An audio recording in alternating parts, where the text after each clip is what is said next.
Praise the lord. ఈరోజు దేవుని వాగ్దానము.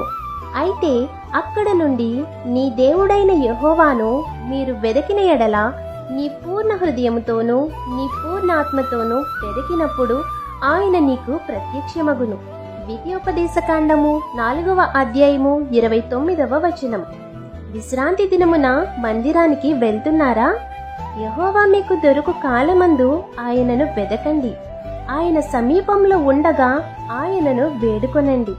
శ్రమదినమందు ఇశ్రాయేలీయులు యెహోవా యొద్దకు మల్లుకొని ఆయనను వెదికినప్పుడు ఆయన వారికి ప్రత్యక్షమయ్యారు.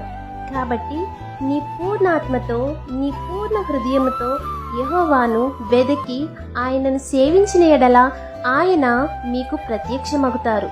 కాబట్టి ఈ వాగ్దానం మీ జీవితంలో నెరవేరాలని కోరుకుంటూ దేవుని సువార్త పరిచర్యలో మీ సహోదరి.